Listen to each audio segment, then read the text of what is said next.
जैसा कि आप सभी जानते हैं, आज 22 सालों से झारखंड राज्यवासी इस राज्य की पहचान के लिए संघर्ष कर रहे हैं, शहादत दे रहे हैं, जेल जा रहे हैं, लाठियां खा रहे हैं। लेकिन उसके बावजूद इस राज्य के लिए पॉलिसी नहीं बन पाई है। इस राज्य में यह पॉलिसी नहीं बन पाई है कि इस राज्य के मूलवासी कौन होंगे जो यहाँ के संवैधानिक अधिकारों पर पहला प्राथमिकता रखेंगे। भारत देश निश्चय ही राज्यों का संघ है।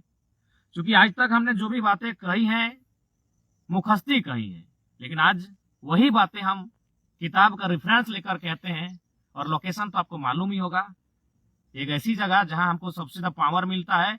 और यहाँ जब बैठते हैं, यहाँ जब खड़े होते हैं तो ज्यादा किसी को गिनते भी नहीं है कि सामने वाला कौन है, क्योंकि हम सच्चाई की जगह पर बैठे हैं और सामने वाला कोई रहे उसका भी अंजाम यहीं पर होगा। तो बिल्कुल फिलहाल शमशान घाट से माननीय राज्यपाल महोदय के द्वारा 1932 का खतियान का जो विधेयक था उसे वापस किया गया है। साथ ही नियोजन नीति नहीं बन पाई है, उसे भी हाईकोर्ट ने असंवैधानिक कहा। तो ये संविधान संविधान संविधान संविधान, इसकी दुआही केवल झारखंड के साथ। संविधान तो ये भी कहता है, चंडीगढ़ हाईकोर्ट ने 2013 में जजमेंट भी दिया है कि एक व्यक्ति किसी एक ही राज्य में उस राज्य का निवासी हो सकता है। तो फिर यहाँ मैक्सिमम लोग बेरमो विधानसभा, झरिया विधानसभा, धनबाद विधानसभा, रांची विधानसभा इत्यादि इत्यादि विधानसभाओं में डबल वोटर वाले क्या कर रहे हैं? वहां संविधान की दृष्टि नहीं पड़ती है। वहां माननीय राज्यपाल महोदय के अलावा जो बुद्धिजीवी हैं, जो संवैधानिक प्रक्रिया के अंग हैं, क्या उन्हें दृष्टि नहीं दिखती है कि अवैध वोटर यहाँ कैसे आए हैं, जिनका अपने राज्यों में भी मतदान करते हैं और झारखंड में भी आके मतदान करते हैं? क्या वो संवैधानिक है?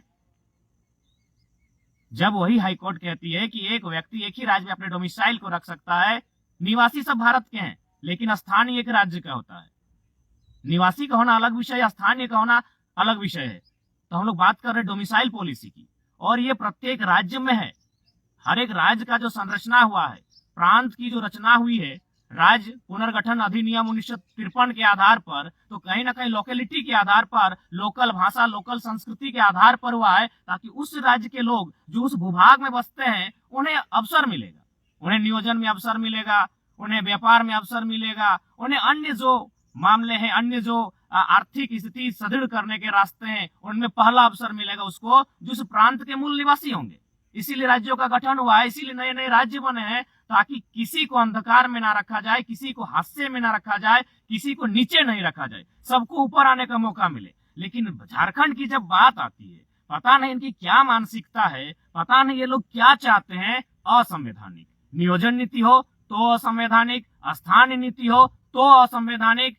तो भाई इसका मतलब है झारखंड संविधान यहाँ चलता ही नहीं है, हर चीज असंवैधानिक है। चलिए, अब हम लोग तो जो भी बातें अब तक रखे हैं मुखस्ती रखे हैं, लेकिन चलिए, बहुत सारे लोगों को लगता है कि हम लोग कहते हैं वो किताबों में है कि नहीं, तो आज किताब लेकर ही बैठे हैं। सबसे पहले लोग ये दुहाई देते हैं आर्टिकल 15 और 16 का। तो सबसे पहली बात जान लीजिए, आर्टिकल 15 जो है वह जाति, धर्म, लिंग के आधार पर भेदभाव की बात नहीं करता है। यानी इस देश में धर्म को लेकर, खासकर जाति को लेकर भेद होता था, ये तो सच्चाई है। महिला और पुरुष को लेकर भेद होता था। तो ये आर्टिकल उनके लिए है जो इंसान के साथ जाति धर्म के आधार पर भेद करते थे। हालांकि वहां क्षेत्र को भी जोड़ा गया है। आप अनुच्छेद 16 की बात करते हैं, नियोजन में समानता की बात करते हैं, लेकिन वहीं आर्टिकल 16(4) भी है जो राज्यवासी को, राज्य सरकार को अपने राज्यवासियों के लिए, उस राज्य के जो प्रांत के मूल निवासी हैं, उन्हें नियोजन में प्राथमिकता देने के लिए प्रावधान करने का बात कहा गया है। तो 16(4) की बात कहें, लोग बात करते हैं आर्टिकल 19, जो कि आर्टिकल 19 कहता है कोई कहीं भी रह सकता है, बच सकता है। लेकिन आर्टिकल 19(5) को भी देखिएगा, वहां अनुसूचित जनजाति क्षेत्रों के लिए विशेष कानून है। उसी आर्टिकल की जो बात करते हैं, 19 की बात करते हैं, तो 19 में आर्टिकल 19(5) भी है। उस बात को भी जरा गौर कीजिएगा, जो संवैधानिक है, संविधान की पुस्तक ही है। हालांकि इन बातों को अभी तक हम लोग भाषणों में रखे हैं तो मुखस्ती रखे हैं, क्योंकि हम लोग को ये सारी चीजें याद है, कंठस्थ है। लेकिन आज रेफरेंस लेके बात कर रहे हैं, 19(5) को भी देखिएगा कि 19(5) क्या कहती है।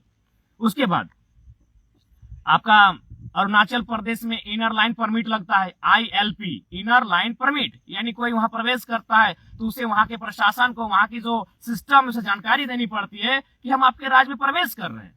तो क्या भाई, अरुणाचल प्रदेश के पास एक विशेष कानून है तो अगर झारखंड के लोगों को संरक्षित करने के लिए, यहाँ के मिनरल्स को लूटने से बचाने के लिए, यहाँ के लोग जो सदियों से इस भूभाग में रहते हैं उन्हें आगे बढ़ने के लिए, उन्हें आगे लाने के लिए यदि कानून की आवश्यकता पड़ रही है तो ये बार बार बीच में संवैधानिक संवैधानिक क्यों भाई?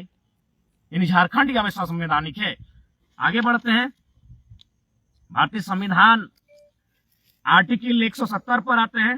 हालांकि कल हजारीबाग में चूंकि हम डिस्टर्ब थे, हम 171 का प्रयोग किए तो उसके लिए हम थोड़ा सा क्षमा चाहेंगे, वहां हमसे भूल हुई है।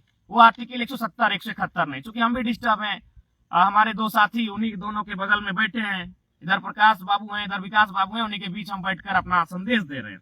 तो आर्टिकल 170 को पढ़िएगा, उसमें लिखा है विधानसभाओं की संरचना।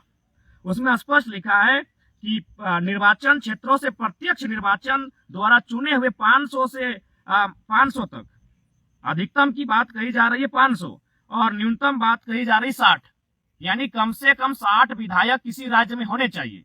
ये हम नहीं कह रहे हैं। जो लोग बार बार संविधान संविधान संविधान संविधान की रट लगाते हैं उनसे कहिए, भारत का संविधान आर्टिकल 170 जो विधानसभा में संरचना की बात करता है, जिसे हम लोग विधानसभा कहते हैं, वहाँ 168 में विधानमंडल की बात कही गई, 169 में विधान परिषद की बात कही गई, 170 में विधानसभा की बात कही गई और 171 में फिर से विधान परिषद की बात कही गई है।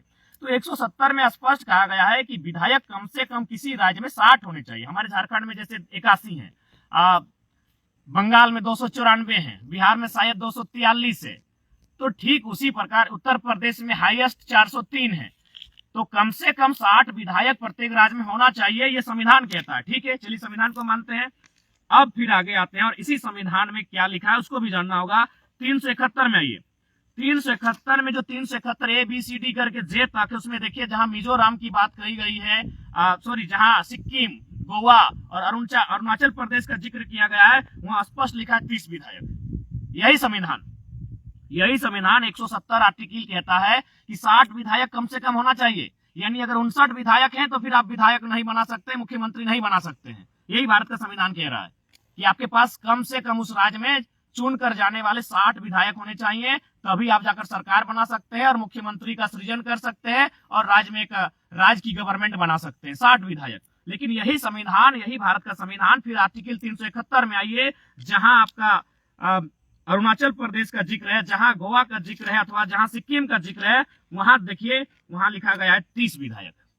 170 कहती है 60 विधायक होना चाहिए कम से कम, लेकिन फिर 371 की जो कुछ अनुच्छेद हैं ABC करके जे तक हैं, उनमें स्पष्ट है कि 30 विधायक से भी अरुणाचल प्रदेश काम चला सकता है। यानी एक राज्य के लिए 60, एक राज्य के लिए 30। तो भाई संविधान जब इस तरह का व्यवहार है संविधान में कि उस राज्य की स्थिति के अनुसार, तो फिर अगर 1932 हो या नियोजन नीति हो, इस राज्य की स्थिति के अनुसार अगर बनाने की बात कही जा रही है तो क्या बुरा है?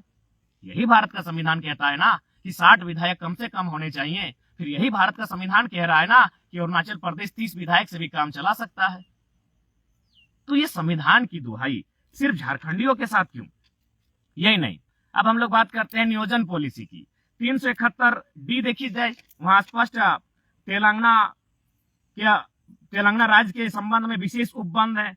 यानी जो लोक नियोजन होगा, लोक नियोजन मतलब नौकरियां, उसमें तेलंगाना के विषय में स्पष्ट है कि उस राज्य की जो भी वैकेंसियां होंगी, जो राज्य संबंधित होंगी, वो तेलंगाना वासियों की होगी। 371D। तो ठीक उसी तर्ज पर यदि झारखंड राज्य के युवा सड़कों पर आकर आंदोलन कर रहे हैं तो कौन सा गुनाह कर रहे हैं? ये संविधान मतलब क्या आप लोग सोचे हैं कि झारखंड के लोग को संविधान का मालूम ही नहीं है? अगर आपको इतना ही संविधान की चिंता है तो डबल वोटर आईडी बंद कीजिए, डबल डोमिसाइल बंद कीजिए। और सबसे इंपॉर्टेंट बात कि भाई यहाँ स्पष्ट लिखा है 371A में, जो बात आप बार बार कहते हैं कि कोई कहीं जाके रह सकता है, बस सकता है। 371A जो नागालैंड राज्य के संबंध में विशेष उपबंध, हालांकि ये बातें तो हम लोग साल भर से कह रहे हैं, लेकिन मौखिक कंठस्थ होकर कह रहे थे, आज किताब का पन्ना लेकर कह रहे हैं। उसमें लिखा है नागाओं की धार्मिक सामाजिक प्रथाएं, नागा रूढ़िजन्य विधि और प्रक्रियाएं, इसके लिए नागालैंड में यदि कोई भी व्यवस्था स्थापित होगी, कोई भी विधि बनेगा, तो संसद को भी विधानसभा से अनुमति लेनी होगी। यानी आप नागालैंड के हित में भी अगर कोई कानून बनाते हैं दिल्ली में बैठकर, तो आप नहीं बना सकते जब तक कि नागालैंड की विधानसभा में बैठे लोग अनुमति नहीं देते। तो क्यों? झारखंड के लिए आप दिल्ली से नियम बनाएंगे, झारखंड में कोयला को खोदने के लिए आप दिल्ली से लूटेंगे, और नागालैंड के लिए अलग कानून बन रहा है कि आप विधानसभा से पूछे। अच्छी बात है, वो राज्य उनका है तो उनसे पूछना होगा, उनकी परंपराएं हैं तो उनसे पूछना होगा, कोई गलत नहीं है। लेकिन जब झारखंड के सामने यही प्रश्न आता है तो आप एसी कमरे में बैठकर दिल्ली में और चेन्नई में नियम बनाइएगा कि झारखंड कैसे चलेगा, झारखंड में खनिज कौन खोड़ेगा, कौन रॉयल्टी लेगा, उनकी जमीनों का अधिग्रहण कैसे होगा। ये अन्याय सिर्फ झारखंड के साथ क्यों? क्या झारखंड के लोग इंसान नहीं है? क्या ये दूसरे ग्रह से आकर बसे हैं? क्या इनके प्रति किसी की ममता नहीं है? अगर है तो आइए देखिए यहाँ जो भूमि अधिग्रहण का खासकर जो कानून है, किस प्रकार यहाँ की जमीनों को कब्जा किया जाता है, उस पर भी अगर चर्चा करेंगे। तो आइए अब अनुसूचियों की बात करते हैं। अनुसूची 9 जहां 1932 के खतियान आधारित स्थान नीति को जगह देने की बात कही गई थी। 209 देखिए वहां है आपका सीएनटी की 3 अध्याय। सीएनटी का मतलब क्या होता है? सीएनटी का मतलब स्पष्ट होता है, एक एसटी का जमीन एसटी ही ले सकता है, एससी का जमीन एससी ही ले सकता है, ओबीसी का जमीन ओबीसी ही ले सकता है। तो भाई ये रांची में, धड़ल्ले से, धनबाद में, बोकारो में, शहरी क्षेत्रों में झारखंडी लोगों का जमीन गैर झारखंडी, उसके समाज से बाहर, उसकी कम्युनिटी से बाहर किसने खरीदा?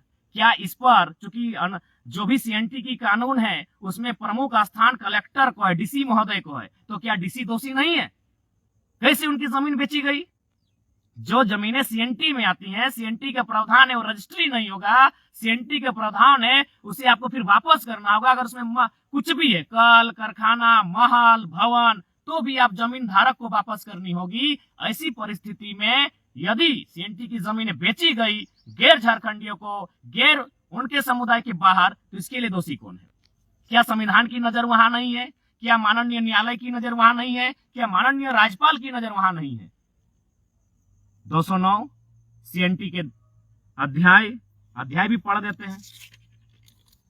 जो 3 अध्याय हैं, सबसे पहले अध्याय 8 धारा 46, 47, 48 क, धारा 49।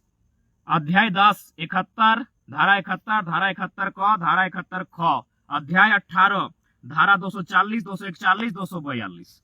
ये सीएनटी की धाराएं, ये सीएनटी की अध्याय अनुसूची 9 में शामिल है। अनुसूची 9 यानी अपरिवर्तनीय, अनुसूची 9 यानी उसको आप चैलेंज करने के लिए 1000 बार सोचना होगा।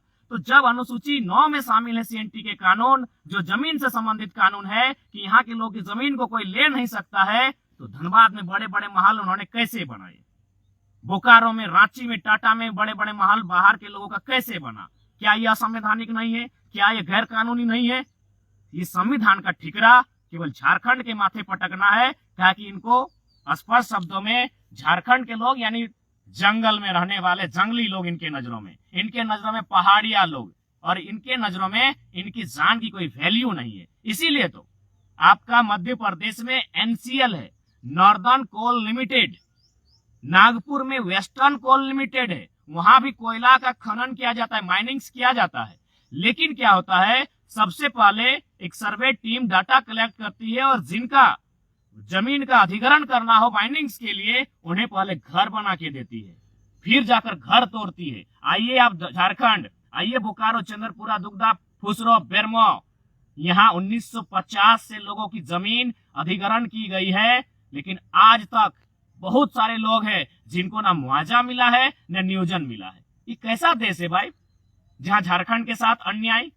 बिल्कुल आप साफ शब्दों में कहें तो झारखंड के साथ साजिश के साथ नरसंहार हुआ है। हिटलर ने गैस डालकर नरसंहार किया था 60 लाख यहूदी का। यहाँ करोड़ों की पॉपुलेशन का साजिश के साथ, गलत कानून के साथ, गलत आचरण और व्यवहार के साथ कत्ल किया जा रहा है। मध्य प्रदेश के सिंगरौली में एनसीएल है, नॉर्दर्न कोल लिमिटेड। नागपुर में जो महाराष्ट्र में आता है वहां डब्ल्यूसीएल है, वेस्टर्न कोल लिमिटेड। वो तो अच्छा काम करती है, वो तो विस्थापितों को अच्छा मुआवजा देती है, उन्हें घर बनाकर देती है। लेकिन यही है सीसीएल, यही है बीसीसीएल, और गोड्डा साइड है ECL, eastern coal limited, central coal limited, Bharat coking coal limited. ये लोग इंसान के रूप में लोभी भेड़िए हैं। इसलिए आप रिकॉर्ड पता कीजिए, इनके लिए जमीन अधिग्रहण खासकर झारखंड के क्षेत्रों में मतलब है गलत तरीके से कब्जा करना, छीन लेना, लूट लेना, और फिर उसमें उसी जमीन में वरना धरना कुछ नहीं है। अधिग्रहण के नाम पे, खनन के नाम पे ये लोग जहां 1 एकड़ चाहिए 5 एकड़ जमीन अधिग्रहण करता है। यानी जहां 1000 एकड़ जमीन लेना चाहिए तो ये लोग 5000 एकड़ जमीन लेता है और उसमें अन्य प्रदेश के लोगों को एक माने दबंग के रूप में, अतिक्रमणकारी के रूप में बसाने का काम करते हैं। और यहाँ के जो मूल लोग हैं उन्हें लाठी डंडा मारकर भगाते हैं। ये हम नहीं कह रहे हैं, आंकड़े स्पष्ट कह रहे हैं। चले जाइए ग्राउंड में जाके सर्वे कीजिए, कहीं 1951 में, 1962 में, कहीं 75 में, कहीं 85 में जमीन लिया गया है, आज तक ना मुआवजा मिला है, ना आज तक नियोजन मिला है। तो ये संविधान की लड़ाई, संविधान की दुहाई केवल झारखंड के साथ। इसलिए आज निवेदन होगा, झारखंड को नहीं सताया जाए। नहीं तो क्रांति तभी आती है जब लोगों को सताया जाता है, क्रांति तभी आती है जब लोग परेशान होते हैं। इस राज्य में अगर आप सर्वे कीजिए, झारखंड राज्य में अगर सबसे ज्यादा कोई मरमाहत है, सबसे ज्यादा कोई अगर शोषित है तो जो झारखंड का है। अन्य प्रदेश के लोग मजे से रहते हैं, मजे से नौकरियां करते हैं, मजे से कोयला चोरी करते हैं, मजे से सारा काम करते हैं। हर जगह बाहर के लोगों का दबदबा है। इसीलिए उस अतिक्रमण को रोका जाए, नहीं तो 20 सालों में झारखंड से झारखंड वासी खोजने से नहीं मिलेंगे। आज असुरी जनजाति विलुप्त होने वाली है, बिरहर विलुप्त होने वाले हैं, पहाड़िया विलुप्त होने वाले हैं। किसी का ध्यान है क्या? उस कॉन्स्टिट्यूशन बॉडी राज्यपाल महोदय का ध्यान है, या फिर जो लोग संविधान की दुहाई देते हैं उनका ध्यान है? इसलिए आज निवेदन होगा, इन लोगों को और नहीं सताया जाए।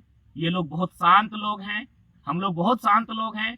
आपके विकास से बहुत दूर रहना चाहते हैं। आप अपने विकास को घर में रख लीजिए, हमारे खेतों में अच्छी पानी दे दीजिए, और जो जमीनें आपने लिया है, कब्जा किया है, उद्योग के नाम में, खदान के नाम में, माइनिंग के नाम में, वो रिटर्न कर दीजिए। फिर आप विकास को अपने दूर ले जाइए। इसलिए आज जो 1932 का खतियान राजभवन से वापस आया है, जो संविधान की दुहाई दे रहे हैं, उन्हें जांच कीजिएगा बेरमो में आके, और नहीं होता तो हम लोग जांच कर देंगे। इसलिए आज झारखंड को ज्यादा डिस्टर्ब ना किया जाए, उन्हें उनका अधिकार दिया जाए। किताबें बहुत है, पढ़ने बहुत हैं, शाम हो जाएंगी, और ये पढ़ने हमें याद हैं, कंठस्थ हैं, लेकिन इसलिए लेकर बैठे हैं ताकि लोगों को यह ना लगे कि हम लोग सिर्फ बोल देते हैं। यहाँ लिखा है, इसी को भारत देश का सर्वोच्च ग्रंथ कहते हैं, भारत का संविधान कहते हैं, द कॉन्स्टिट्यूशन ऑफ इंडिया। सभी ग्रंथों से ऊपर सर्वश्रेष्ठ किताब इसी को कहते हैं। इसी किताब में वो कानून है कि कहीं 30 विधानसभा, कहीं 60 विधानसभा, इसी में विशेष अधिकार हैं। सभी राज्य समान नहीं हो सकते हैं, क्योंकि सबकी समान स्थिति नहीं है, भौगोलिक स्थिति समान नहीं है, मानसिक स्थिति समान नहीं है, शारीरिक स्थिति समान नहीं है। अब अगर बात करें, सपोज दैट अगर मान के आप चलें कि 170 सेंटीमीटर की हाइट अगर पूरे इंडिया में आप नेसेसरी करते हैं, तो क्या जो लोग उत्तर भारत ईस्टर्न नॉर्थ क्षेत्र में रहते हैं, यानी सिक्किम साइड, जो भूटान और नेपाल की सीमाओं से हटे, वे लोग 170 सेंटीमीटर की हाइट दे पाएंगे? तो इसी राज्य में अन्याय होगा कि नहीं? यदि आप चाहते हैं कि पूरा देश में एक ही कानून थोप दें तो पॉसिबल नहीं है। इसलिए पॉसिबल नहीं है कि छोटा सा उदाहरण देते हैं, आप डिमांड करते हैं कि हमको 170 का हाइट चाहिए। 170 का हाइट हरियाणा से मिल सकता है, पंजाब से मिल सकता है, यूपी बिहार से मिल सकता है। आपको नेपाल और खासकर भूटान, चीन, तिब्बत के क्षेत्रों में जो लोग बसे हैं, उनकी हाइट उतनी नहीं हो सकती है। समान हाइट नहीं हो सकती इस देश में, क्योंकि जलवायु का असर होता है। इसलिए आप एक कानून पूरे देश में नहीं थोप सकते हैं। यहाँ की भाषाएं अलग हैं, यहाँ के रीति रिवाज अलग हैं, यहाँ के नेक नियम अलग हैं। अतः सबको अधिकार दीजिए। बिहार के लिए बिहार बना है, बंगाल के लिए बंगाल बना है, यूपी के लिए यूपी बना है। हम लोग वहां कुछ नहीं मांगने गए हैं, लेकिन यहाँ आप संविधान की दुहाई के नाम पर किसी को ठूसने का काम करेंगे, किसी को अतिक्रमण के साथ बसाने का काम करेंगे, ये गलत बात है। तो जो लोग संविधान की दुहाई दे रहे हैं, वही लोग संविधान का कत्ल कर रहे हैं, क्योंकि संविधान 2 वोटर आईडी की इजाजत नहीं देता है, संविधान 2 राज्यों में डोमिसाइल को इजाजत नहीं देता है। आप पता कीजिए, उनका 2 राज्यों में डोमिसाइल है। वो क्या कहेंगे? धनबाद के विधायक राज सिन्हा कुछ दिन पहले आप देखे होंगे, अपने घर गए थे और कुछ जो भी है पूजा कर रहे थे, सम्मान करते हैं, लेकिन लिखा था ना कि अपने पूर्वजों के घर आए हैं, यहाँ भी हैं वहां भी हैं। क्या है भाई, हम ही लोग वो कहें? तो इसलिए ये संविधान के नाम पर झारखंडी को कत्ल बंद कीजिए। अगर आप बंद नहीं करते हैं तो या तो झारखंडी उलगुलान करेंगे, या तो फिर 20 सालों में झारखंड के बहुत मैक्सिमम पॉपुलेशन, खासकर जिनकी आर्थिक स्थिति दयनीय है, वे लोग अपना जमीन बाड़ी खेत खलियान बेच के अपने आप को खत्म कर लेंगे, आपकी पॉलिसी के कारण। आपके संविधान इसीलिए है कि जो लोग हाशिए पर है उनके लिए संविधान है। पहली बात, संविधान संविधान कहते हैं। आज संविधान निर्माता नहीं है, उनका विचार संविधान किसके लिए था? क्या संपन्न वर्ग के लोगों के लिए था, या फिर राज वर्ग के लिए था, राजशाही के लिए संविधान था? संविधान था शोषित, वंचित, दमित, प्रताड़ित, जो लोग हाशिए पर हैं, जो लोग जमीन दोज हो चुके हैं उन्हें जिंदा रखने के लिए संविधान था। तो जो लोग झारखंड में अति पिछड़े हैं, जो चाहे किसी कम्युनिटी से रहे, जो लोग अत्यंत गरीब हैं, अपने आप को जिंदा रखने के लिए फाइनली अपनी जमीनों को बेच देंगे, और जब जमीनों को बेच देंगे खत्म, जिसका जमीन नहीं उसका कोई अस्तित्व नहीं। और ये आने वाले 20 सालों का भविष्य झारखंड में बता रहे हैं। 1 साल के अनुभव को हम शेयर कर रहे हैं। बाकी सबको जोहार, जय झारखंड।